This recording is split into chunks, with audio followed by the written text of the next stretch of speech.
Good evening. Bharat express देख रहे हैं आप, आपके साथ मैं हूं रोहित पोखरियाल, लेकर हाजिर हूं सत्ता का संग्राम।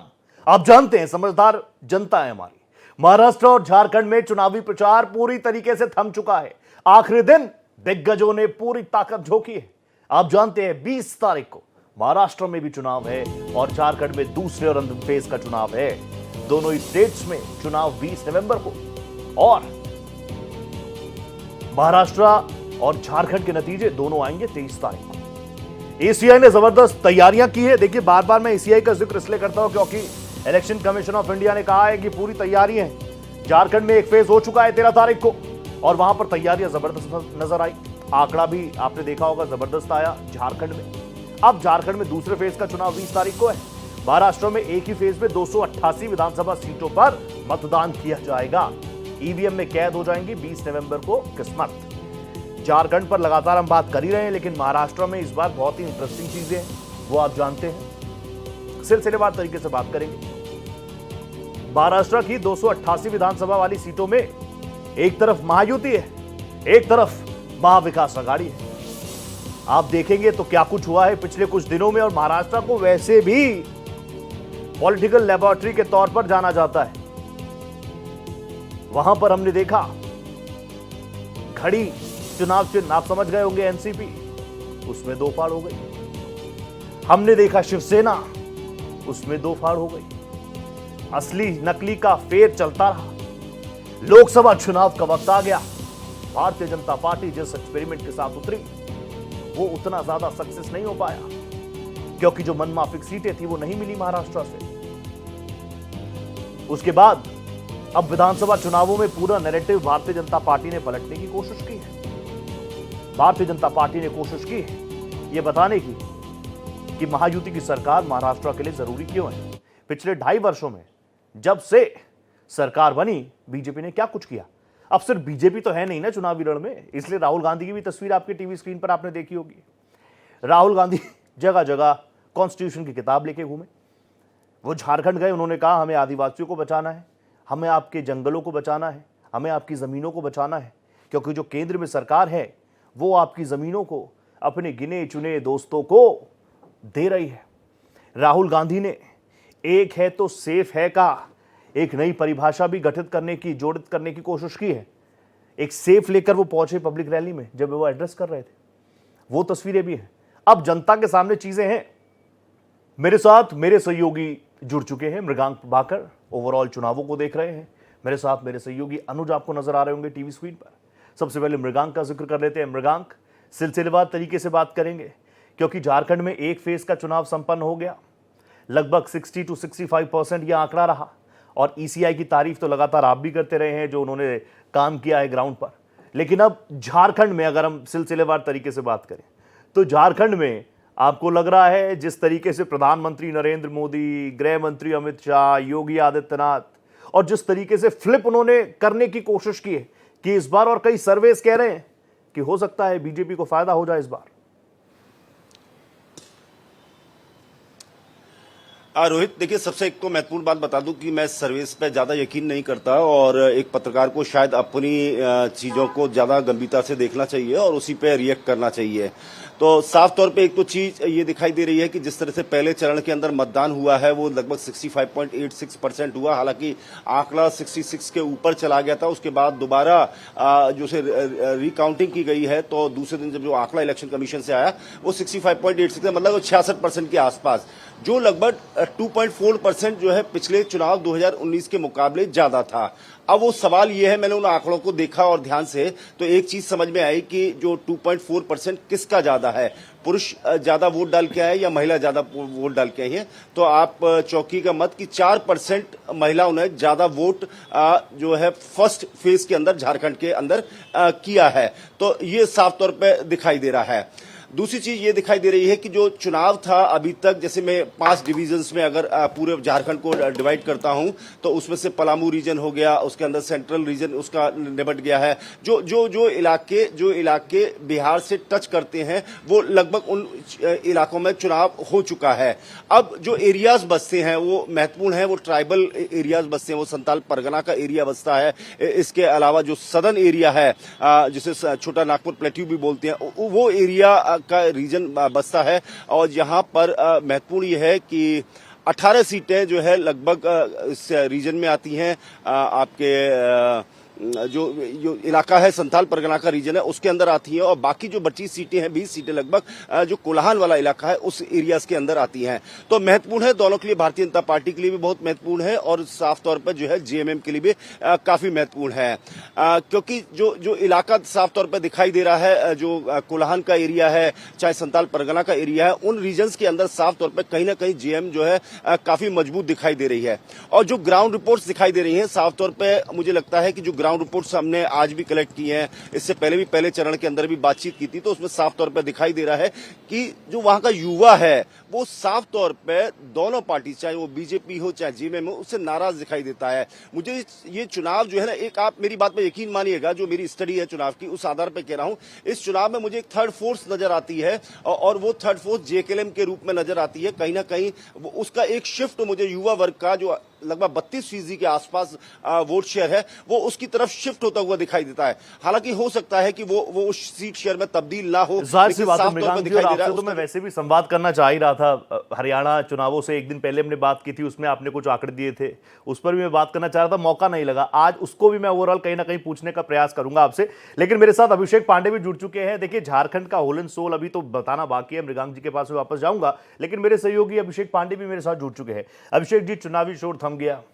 आपको भी हमने देखा, लगातार चेहरों के साथ आप संवाद कर रहे थे, आप भी भाग दौड़ कर रहे थे, कभी रैलीज में थे, कभी बसेस में सवार थे, लोगों से भी संवाद कर रहे थे। अब सब कुछ हो गया, सारी चीजें, सारे फैक्टर सामने रख दिए लोगों के। आप आ गया चुनाव भी कर रहे हैं, आम जनता से भी संवाद कर रहे हैं। कौन सा मुद्दा ऐसा इस बार आपको सबसे प्रभावी लग रहा है कि भैया वो चीजें इधर की उधर, उधर की इधर कर सकता है? देखिए, इस समय महाराष्ट्र में अगर बात करें तो दो प्रमुख मुद्दे हैं जिस पर कि चुनावी नज़र टिकी हुई है। पहला, महाराष्ट्र सरकार ने जो 4 महीने पहले लाडली बहन योजना शुरू की मध्य प्रदेश की तर्ज पर 1500 रुपये महीना देने के लिए, उन्होंने क्या किया कि पूरा कोई इतना ज़्यादा डॉक्यूमेंटेशन नहीं रखा जिसके कारण कि लोगों की स्क्रूटनी में छट जाए। एक नॉर्मल डॉक्यूमेंटेशन रखा जो महाराष्ट्र का बेसिक डॉक्यूमेंट होता है, उसके आधार पर उन्होंने पैसे देने शुरू किए। और आज प्रभाव ये है कि 7,500 रुपये इलेक्शन डिक्लेयर होने के पहले तक लाडली बहनों के अकाउंट में चले गया था। अब पूरे महाराष्ट्र भर में कहीं न कहीं जिन महिलाओं के अकाउंट में दिवाली के सामने 7,500 रुपया गया, उनकी दिवाली किस कदर कटी होगी उसका अंदाज़ा आप लगा सकते हैं, क्योंकि ग्रामीण और आदिवासी सुदूर क्षेत्र में जिनके पास 1-1 रुपये के लिए दिक्कत है, उनको 1500 रुपये अचानक मिलना कहीं न कहीं महिलाओं के लिए एक बेहतर तरीके के जीवन के लिए था। पहले कांग्रेस और महाविकास आघाड़ी ने कोशिश की कि इस योजना को बंद कराया जाए, चुनावी जुमला बताया जाए या अलग अलग तरीके से उस पर क्रिटिसाइज़ किया गया, लेकिन उसका प्रभाव जिस तरीके से बढ़ा उसके कारण महालक्ष्मी योजना का जिक्र महाविकास आघाड़ी को अपने घोषणा पत्र में करना पड़ा और कहा कि जिस लाडली बहना को वो 1500 रुपये दे रहे हैं, महालक्ष्मी योजना के तहत महाविकास आघाड़ी सरकार आएगी तो 3000 रुपये देगी। यानी कहीं न कहीं उनको ये पता है कि इसका प्रभाव है और इस प्रभाव को कम करने के लिए उन्होंने इस तरीके का जिक्र किया। दूसरा प्रमुख मुद्दा जो रहा कि महाराष्ट्र में पिछले 2.5 साल जिस तरीके से हिंदू मुस्लिम जैसे चीज़ें हुई, कई जगहों पर पत्थरबाजी हुई थी, कई जगहों पर दंगे हुए थे, उसको ध्यान में रखते हुए प्रधानमंत्री ने जो कहा, एक रहेंगे तो सेफ रहेंगे, या योगी आदित्यनाथ के नारे के साथ बटेंगे तो कटेंगे का जो मुद्दा रहा, वो महाराष्ट्र की सियासत में अलग अलग जगहों पर छाया रहा। वो तो शानदार रहा और वो तस्वीरें भी हम लगातार देख रहे हैं। वो भीड़ जो है वोट पे कितनी तब्दील हो पाती है। मैं वापस आऊंगा अभिषेक जी, आपसे आपके पास वापस आऊंगा संवाद करने। मेरे सहयोगी अनुज भी मेरे साथ लगातार बने हुए हैं। अनुज, देखिए, बटेंगे तो कटेंगे तो पूरा ट्रेंड हो गया, मानो बीजेपी ने पूरा कैंपेन ही झारखंड में, महाराष्ट्र में इसी पर किया। उत्तर प्रदेश में उपचुनाव, और उन उपचुनावों पर भी आप जानते हैं साख बनी हुई है दोनों ही पार्टियों की। समाजवादी पार्टी कह रही है कि ये झूठी मुस्कान है योगी आदित्यनाथ के चेहरे पर, इस बार सीटें हार रहे हैं, सरकार भी चली जाएगी कुछ वक्त में। तो वहीं योगी आदित्यनाथ ने पीडीए का नया फुल फॉर्म भी दे दिया और बहुजन समाजवादी पार्टी भी कह रही है कि हमारे साथ रहेंगे तो आगे बढ़ेंगे। इन तीनों ही घटनाक्रम के बीच आम जनता मन बना चुकी है क्या? बिल्कुल रोहित जी, सबसे पहली बात तो बाई इलेक्शन उत्तर प्रदेश के लिए बेहद खास इसलिए हो जाता है क्योंकि लोकसभा में जिस तरह से समाजवादी पार्टी का हौसला बढ़ा, जिस तरह से उसकी जो सीटें बढ़ी, कहीं ना कहीं वो ओवर कॉन्फिडेंस और पावर में है कि ये मतलब हमारी सीटें हैं और कहीं ना कहीं कॉन्फिडेंस के साथ वो चुनावी मैदान में और हर चुनावी मैदान में लेकर बीजेपी को ही निशाना साधते हुए नजर आते हैं। और ये 9 सीटों में अगर कोटे की बात की जाए तो पहले 5 सीटें एनडीए के पास थी और 4 सीटें समाजवादी पार्टी की थी, जिसमें कटेरी है, कुंदेर की है, करहल है, सीसामऊ सीट है। और ये मतलब समझ लीजिए दोनों नेताओं ने खूब पसीना मैदान में बहाया है और योगी आदित्यनाथ ने स्टार प्रचारक के रूप में कई जनसभाएं की हैं, ताबड़तोड़ रैलियां की हैं, लोगों से डायरेक्ट जनसंवाद किया है। और इसी बीच अखिलेश यादव के साथ डिंपल और डिंपल के साथ तमाम स्टार प्रचारकों ने भी खूब पसीना बहाया, खुद मतलब कहते हैं मथी करी गई है। तो अब ये 6 बजे चुनाव प्रचार थम जाएगा, 20 तारीख को वोटिंग की जाएगी, 23 नवंबर को रिजल्ट आएगा। इसमें देखना निगाह होगी कि आखिर कितनी बढ़त समाजवादी पार्टी पाती और इधर क्या नाम बीजेपी पाती। पर सबसे खास बात है कि इस चुनाव में तमाम तरह के स्लोगन देखने को मिले, बटेंगे तो कटेंगे, एक रहेंगे तो नेक रहेंगे। वहीं समाजवादी पार्टी के मुखिया अखिलेश यादव ने भी तमाम तरह के नारे गढ़े। उनके जो लोकल जो प्रतिनिधि थे यानी लोकल जो उनके नेता थे, उन्होंने भी तमाम तरह के समाजवादी पार्टी के बाहर तमाम आपने रोहित देखे होंगे पोस्टर लगाए गए कि जुड़ेंगे तो जीतेंगे, आगे रहेंगे तो आगे बढ़ेंगे। इधर अगर देखें बसपा सुप्रीमो मायावती के भी कुछ प्रतिनिधियों ने भी पोस्टर लगाए। तो यानी अब उत्तर प्रदेश में पोस्टर वार हमेशा हावी रहा। पोस्टर के जरिए यहाँ पे निषाद पार्टी के भी खेनवार रहे और 27 के सत्ताधीश 2027 सपा ने लिखा। तो ये पूरा पोस्टर जरिए दिखाने की कोशिश की गई, पर इसमें लॉ एंड ऑर्डर, क्योंकि हमें सत्ता में आना है, ये ठीक भी है, नीति भी है, लेकिन लोकतंत्र में जनता जनार्दन है। जनता के दिल में कौन सा नारा आया, ये समझने की कोशिश लगातार कर रहे हैं। मेरे साथ मेरे वरिष्ठ सहयोगी अजीत प्रताप सिंह भी हैं। अजीत प्रताप के साथ मेरे सहयोगी सूर्या हैं। सूर्या, सिलसिलेवार तरीके से अजीत जी के साथ डिस्कस कीजिए। सबसे पहले महाराष्ट्र को लेकर ही डिस्कस कीजिएगा। महायुति के अपने दावे हैं, महाविकास आघाड़ी के अपने दावे हैं, ग्राउंड पर क्या नजर आ रहा है? देखिए रोहित, आप भी लगातार इतने दिनों से एंकरिंग कर रहे हैं और मैं भी एंकरिंग कर रहा हूं, और 2 राज्यों का ये चुनाव बहुत महत्वपूर्ण है। और ऐसा इसलिए क्योंकि एकनाथ शिंदे, भारतीय जनता पार्टी, महायुति, महाआघाड़ी, इन सब के बीच जो बहुत बड़ा समीकरण है वो समीकरण है देवेंद्र फडणवीस का, वो समीकरण है एकनाथ शिंदे का। और ये समीकरण इसलिए बेहद महत्वपूर्ण हो जाता है, अलग अलग राज्यों के मुख्यमंत्रियों की मौजूदगी अगर महाराष्ट्र में होती है तो भारतीय जनता पार्टी ने ये चुनाव बहुत अलग तरीके से लड़ा है। लेकिन आपने झारखंड की बात यहाँ पर अपने सवाल में दोहराई है, तो झारखंड बहुत ज़्यादा संथाल परगना के लिए बीजेपी के लिए बहुत महत्वपूर्ण हो जाता है, क्योंकि 3 मुख्यमंत्री अगर किसी राज्य को दिए हैं तो वो संथाल परगना है। और संथाल परगना में भारतीय जनता पार्टी बहुत पीछे रही है। 2009 से लेकर आप 2024 तक अगर नतीजों पर गौर करेंगे और नज़र दौड़ाएंगे, अजीत, रोहित बार बार इस बात का जिक्र कर रहे हैं कि झारखंड में आप जाइए तो भारतीय जनता पार्टी और गठबंधन कहाँ देख पा रहे हैं। संथाल परगना, जो मैं भी आपसे एक सवाल ले रहा हूँ, बहुत महत्वपूर्ण है। 2009 से लेकर 2024 तक बीजेपी ने कमाल नहीं कर पाया वहाँ पर, और इसीलिए प्रधानमंत्री नरेंद्र मोदी की खास तौर पर, विशेष तौर पर वहाँ पर रैली आयोजित कराई जाती है। देखिए, प्रधानमंत्री मोदी की हर राज्य में रैली आयोजित की जाती है और महाराष्ट्र में भी हमने देखा, इससे पहले हरियाणा में चुनाव हुए, जम्मू कश्मीर में चुनाव हुए, वहाँ पर हमने देखा।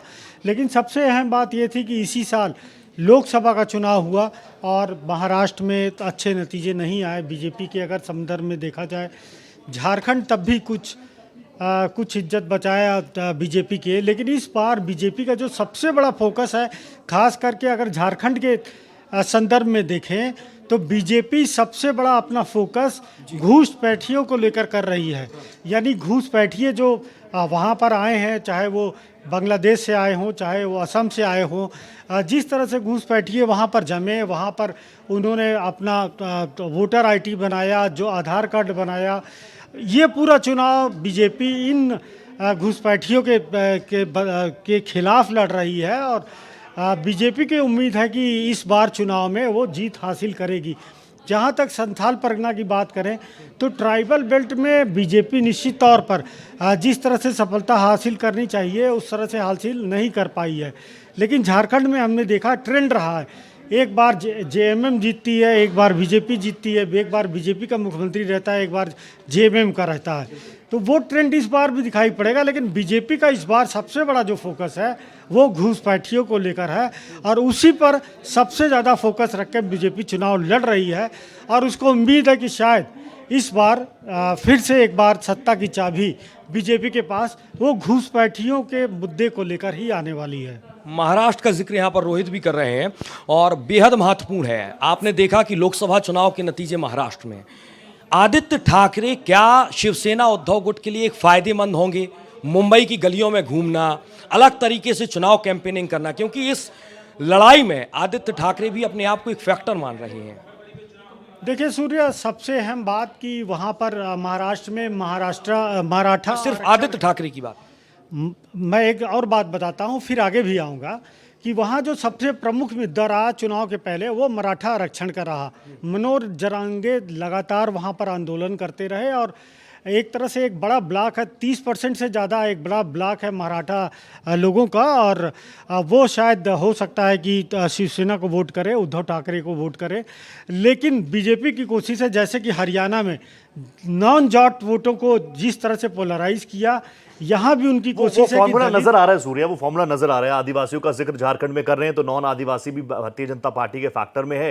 गोगो दीदी से महिलाओं को साधना, ये तमाम चीजें। मैं वापस आऊंगा सूर्या आपके पास। मृगांक जी लगातार हमारे साथ बने हुए हैं। मृगांक जी, मैं तो आपसे जानना चाह रहा हूं, हरियाणा के चुनाव में मैंने आपसे एक सवाल पूछा, वो वीडियो बार बार मेरे जहन में घूमती रहती है। मैंने पूछा था आपसे कि इतने सारे मुद्दे आ गए, जनता कंफ्यूज तो नहीं हो गई? तो आपने बहुत ही ब्लंटली कहा, नहीं रोहित, जनता कंफ्यूज नहीं हुई। जनता, और आपकी बातों से मैं समझ रहा था कि जो एग्जिट पोल बता रहे थे कि भैया कांग्रेस की तो बम्पर मैंडेट आ रही है, जनता के सामने वो चीजें जा रही हैं, अगले दिन हुआ नहीं। और यकीन मानिए मृगांक जी, मैं इंतजार कर रहा था कि मेरे किसी लाइव में आप मेरे साथ जुड़े तो मैं इस बारे में पूछूं आपसे कि नजर कुछ और आता है। जब तक आम आदमी पहुंचता है पोलिंग स्टेशन तक, हो सकता है उसके मन में भी इतना भंवर, इतनी सारी चीजें, और इस बार के चुनावों में बटोगे तो कटोगे, एक रहोगे तो सेफ रहोगे। झारखंड में आदिवासी, नॉन आदिवासी, घुसपैठ, ये तमाम फैक्टर्स रहते हैं। इस बार क्या आपको लग रहा है क्लैरिटी आ रही है चुनावों में या नहीं? मुझे तो लग रहा है रोहित कि इस बार का जो चुनाव जो साफ तौर पर मुझे झारखंड का दिखाई दे रहा है वो बाइपोलर ना होकर ट्राइपोलर दिखाई दे रहा है। मैं 2-3 इंटरेस्टिंग फैक्ट्स बताता हूं, उससे आप समझोगे कि चुनाव किस तरफ जा रहा है। 2014 के अंदर चुनाव होता है, कांग्रेस और जेवीएम अलग होकर चुनाव लड़ती हैं और भारतीय जनता पार्टी आजसू मिलकर चुनाव लड़ती हैं। सरकार कौन बनाता है? सरकार बनाती है जो है बीजेपी। उसके बाद 2019 का चुनाव आता है, कांग्रेस और जो है जेएमएम मिलकर चुनाव लड़ते हैं और आजसू और बीजेपी अलग होकर चुनाव लड़ते हैं, सरकार बनाती है कांग्रेस। अब ये कहा जा रहा है कि अब दोनों तरफ से अलायंसेस हैं, दोनों तरफ से, एक तरफ जेएमएम का भी अलायंस है और जो कांग्रेस के साथ अलायंस है, वहां बीजेपी का आजसू के साथ अलायंस है। लेकिन मुझे एक थर्ड फोर्स नजर आ रही है, जो मेरे ग्राउंड रिपोर्ट्स लिए उसके आधार पर मैं आपसे ये बात कह रहा हूं कि ये चुनाव, आप मानिएगा यकीन, 23 तारीख को आपको कुछ अप्रत्याशित चीजें दिखाई देंगी। पहली चीज तो साफ तौर पर यह दिखाई देगी, मुझे एक थर्ड फोर्स एक नजर आ रही है इस चुनाव के अंदर, वो जयराम महतो के अंदर रूप में नजर आ रही है और वो जेकेएलएम अपनी जो पार्टी है उसके ऊपर चुनाव लड़ रहे हैं। तमाम यूथ मुझे दिखाई देता है कि उसके पास विकल्प नहीं है। वो भारतीय जनता पार्टी को ट्राई कर चुके हैं, वो कांग्रेस जेएमएम को ट्राई कर चुके हैं, वो एक नया एवेन्यू खोज रहे हैं, वो जयराम महतो के रूप में खोज रहे हैं। मैं ये नहीं कहता कि जयराम महतो बहुत अच्छी तरीके से सीट जीतेंगे, लेकिन 2-4 सीट पर कहीं ना कहीं वो अफेक्ट साफ तौर पर डालते हुए दिलाई देंगे। लेकिन ये 2-4 सीटें, जब 81 सीटों का राज्य हो, उसमें 2-4 सीटें बहुत महत्वपूर्ण हो जाती हैं। अगर मान लीजिए कहीं ना कहीं वो क्वांड्री में फंस जाती है, कहीं त्रिशंकु में सरकारें आ जाती हैं, तो वो जेकेएलएम का जो वोट होगा वो कहीं ना कहीं बहुत ज्यादा काउंट करने वाला है। पहली चीज। दूसरी चीज साफ तौर पर दिखाई देती है कि जिस तरह से लाड़की बहना योजना बार बार कहा जा रहा है कि महाराष्ट्र के अंदर इंपैक्ट दिखा रही है, तो क्या मैया सम्मान योजना झारखंड के अंदर इंपैक्ट नहीं दिखाई दे रही? इंपैक्ट, मैं आपसे उन रीजन्स की बात कर रहा हूं जहां अब चुनाव जा रहा है। वो कोलाहन का रीजन है, वो साउथ का रीजन, संताल परगना का रीजन से, जहां 18 सीटें हैं, जहां केवल सिंबल पे वोटिंग होती है। अशिक्षित आदिवासी, उसमें से कुछ शिक्षित भी हैं, वो सिंबल तीर कमान का जानते हैं, वो या तो फूल को जानते हैं या किसी और सिंबल को जानते हैं। अगर उन ट्राइबल्स एरिया में रहने वाले आदमी के अकाउंट में 2000 या 1500 रुपए अगर पहुंचते हैं तो उनके लिए एक बहुत बड़ी बात होगी। और ये लोग लॉयल्टी पर बहुत ज्यादा वो करते हैं, लॉयल्टी फैक्टर यहाँ पर बहुत ज्यादा आ जाता है कि हमने कई रिपोर्ट्स में देखा है, आपकी रिपोर्ट्स में हमने सुना है कि उससे हमने दिया है, हम तो उसी को वोट देंगे। उनके लिए बहुत बड़ा फैक्टर होता है लॉयल्टी फैक्टर। अभिषेक पांडे, क्योंकि अभी जिक्र किया यहां पर मृगांक जी ने महाराष्ट्र का, मैं आपसे सबसे पहले समझना चाहूंगा, जिन ट्रेंड्स को लेकर हम बात करते हैं, कई एग्जिट पोल ऐसे फेल होते हैं ना, ऐसे सर्वे ऐसे फेल होते हैं कि फिर हमको मुंह थोड़ा छिपाना पड़ता है। लेकिन कोई बात नहीं, वो तो जनता की आवाज है, भारत एक्सप्रेस जनता की आवाज है। You believe in trends? पिछले ट्रेंड्स में क्या हुआ, इस बार के ट्रेंड्स में ऐसा होगा? क्योंकि हम भारत के लोकतंत्र चुनावों की बात कर रहे हैं। महाराष्ट्र में युवाओं की संख्या बहुत ज्यादा है, महाराष्ट्र में अलग अलग जगहों पर अलग अलग फैक्टर्स हैं। अलग अलग महाराष्ट्र की गढ़चिरौली की तरफ आप चले जाइए, वहां पे नक्सलवाद ऐसे भी फैक्टर्स हैं, तो वहां पर हर एक चीज है। पालघर की तरफ आ जाएंगे, वहां पे मछुआरों को बेहतर जीवन देने के लिए सरकारें वादा कर रही हैं। वहां पर ऐसे रीजन्स हैं जहां पर मछुआरे लोग रहते हैं, वो बड़ा फैक्टर वहां पर रहता है। उनको अभी इंटरनेट 5G 6G नहीं चाहिए, उनको एक बेहतर जिंदगी चाहिए। तो इस बार के फैक्टर्स क्या कुछ कह रहे हैं? देखिए, महाराष्ट्र में 700 किलोमीटर की सीमा समुद्री सीमा है, जिस कोस्टल एरियाज वहाँ पर मछुआरों को बेसिक सुविधाएं, मछुआरों के लिए खुला मार्केट और जिस तरीके से वहाँ पर कंस्ट्रक्शंस हो रहे हैं उसको कहीं ना कहीं मछुआरों के लिए या जो प्राकृतिक तरीके से डेवलप किया जाए ताकि उनको दिक्कत ना हो। साथ ही साथ जो प्रमुख चीज़ है रोजगार, उस पर भी कहीं ना कहीं युवाओं का फोकस रहा है। विपक्ष ने लगातार दावे किए कि कंपनियां चली गई गुजरात, महाराष्ट्र के युवक हो गए बेरोजगार, जबकि सत्ता पक्ष के लोग लगातार कह रहे हैं कि FDI जो फॉरेन डायरेक्ट इन्वेस्टमेंट है वो 52% आया है। ये सब चीज़ें सिर्फ मंचों के लिए हैं, लेकिन जब वोट के लिए हम जाते हैं तो पूरे महाराष्ट्र भर हमने घूमा, जाना कि वोट में जाते समय हम जातियाँ देखते हैं, हम धर्म देखते हैं और यही चीज़ें अब ट्विटर हैंडल पर भी दिखाई पड़ने लगी है। देखिए, देवेंद्र फडणवीस ने एक ट्वीट किया है, अभी इस समय बज रहे हैं 5:21, उन्होंने 28 मिनट पहले ट्वीट किया है, यानी जो 5 बजे चुनावी शोर थमेगा उसके ठीक पहले उन्होंने ये ट्वीट किया और उन्होंने लिखा कि हर संत कहे साधु कहे, सच और साहस है जिसके मन में, अंत में जीत उसी की रहे। यानी आप समझ सकते हैं इशारा कहाँ है, किस तरीके से है। कांग्रेस ने कहा कि 160 सीटों से ज़्यादा हम चुनाव में महाविकास आघाड़ी जीतेगी और उसको जो है इस बार सरकार बनाएगी महाविकास आघाड़ी। वहीं दूसरी तरफ जो है खास करके जिस तरीके से कुछ मुस्लिम संगठनों ने, कुछ मुस्लिम मौलानाओं ने अपनी तहरीरें दी, एक दूसरे को जाकर कन्विंस किया, फतवे निकाले और मस्जिदों से ये ऐलान किया गया कि महाविकास आघाड़ी को वोट करें, उसको लेकर के भी राजनीति महाराष्ट्र में खूब चली और बीजेपी ने, महायुति ने इसको मुद्दा बनाया कि किस तरीके से वोट जिहाद किया जा रहा है, जानबूझकर इस तरीके से मौलवी और मौलानाओं क्योंकि से आप लोगों से भी जा रहा संवाद है। कर रहे थे। वोट जिहाद इंटरनेट पर, सोशल मीडिया पर, फेसबुक पर, ट्विटर पर काफी ट्रेंड करता है, लेकिन मैंने आपके ही एक शो में देखा, आप शायद इस्लामपुर में थे या कहां पर थे आप, वहां पर आपने यूथ से पूछा वोट जिहाद का मतलब पता है, तो उनको नहीं पता था।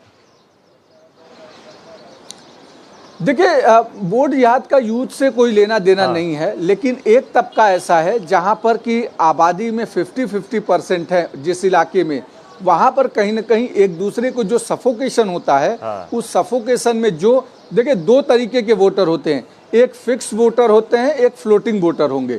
हमको ये समझना पड़ेगा, फिक्स वोटर वो अपना कैडर वोटर होता है, जिस भी पार्टी का कैडर वोटर है वो कैंडिडेट चाहे जो हो वो वही देगा, लेकिन फ्लोटिंग वोटर्स जो होते हैं वो कभी लव जिहाद के मुद्दे पर, तो कभी कहीं न कहीं किसी के मौलाना की तहरीरों पर, तो चलते चलते घर से पोलिंग स्टेशन तक चलते चलते भी मंथन चिंतन करते हुए जाते हैं, मशीन के पास पहुंचते हैं, वहां तक भी वो डिसाइड करते रहते हैं और उन पर भी खासा नजर रहता है पॉलिटिकल पार्टीज का। अनुज मेरे साथ लगातार बने हुए हैं। अनुज, इस बार बहुत अग्रेशन, उपचुनावों में इतना अग्रेशन। अब उत्तर प्रदेश है तो भैया गर्मी भी है, वो हमने चुनावों में देखा था, गर्मी चर्बी सब उतर जाएगी, लेकिन वो गर्मी अभी तक बरकरार है, भले ही उपचुनाव हो रहा हो, 9 सीटें हो महज। बिल्कुल, जैसे लोकसभा में जिस तरह से जो बीजेपी की जो मतलब जो रिपोर्ट्स आए, जो नंबर्स आए, वो कहीं ना कहीं थोड़ा सा चुभाने वाले थे और यही कारण है कि अब लोकसभा के बाद बीजेपी हर कदम को फूंक फूंक के साथ रणनीति के साथ पूरा किया और उसका जिम्मा योगी आदित्यनाथ ने लिया और ये आत्मविश्वास से लबरेज कांग्रेस है, यानी समाजवादी पार्टी प्रमुख अखिलेश यादव ने तमाम तरह के निशाने साधे कि दिल्ली मैनेज कर रही है, दिल्ली के हाथों में गेयर है, पर अब पूरा योगी कोई भी मतलब कसर नहीं छोड़ना चाहता, इसलिए उन्होंने इस बार पूरी 9 जो विधानसभा था बाई इलेक्शन जो हो रहे हैं उसमें खूब पसीना बहाया और पूरी रणनीति रणनीति अख्तियार करी। रोहित देखिए 30 टीमों की मंत्री बनाए गए, प्रभारी बनाए गए और हर एक सीट की जिम्मेदारी 3-3 मंत्रियों को, प्रतिनिधियों को, प्लस जो 5 टॉप जो थे मतलब कोर ग्रुप के, यानी डिप्टी सीएम केशव से लेकर ब्रजेश से लेकर भूपेंद्र से लेकर धर्मेंद्र, तो सबको अपनी अपनी एक जिम्मेदारी तय कर रखी थी। यानी किसी में भी कोई कसर नहीं छोड़ना चाहते कि चाहते जो पूरी सीटें इस बार 9 की 9 सीटें अपने हाथों में आ जाए और जो बीजेपी यानी तमाम जो सीएम योगी आदित्यनाथ हैं वो मंचों पे, रैलियों पे संबोधित करते हैं कि 500 सालों के बाद राम मंदिर आया और हमारी विरासत राम है और सपा की विरासत खान मुबारक, अतीक और मुख्तार अंसारी है। और उन्होंने लॉ एंड ऑर्डर को लेकर देखा कैसे पहले जब सपा कार्यकाल था उस समय कैसे गुंडागर्दी हुआ करती, कैसे महिला असुरक्षित हुआ करती, पर अब महिलाओं के साथ कोई भी अगर छेड़खानी करेगा तो यमराज जनता के बीच तक पहुंचाने का पूरा प्रयास किया, अग्रेशन पूरा नजर आया। बहुत धन्यवाद अनुज, आप जुड़े हमारे साथ।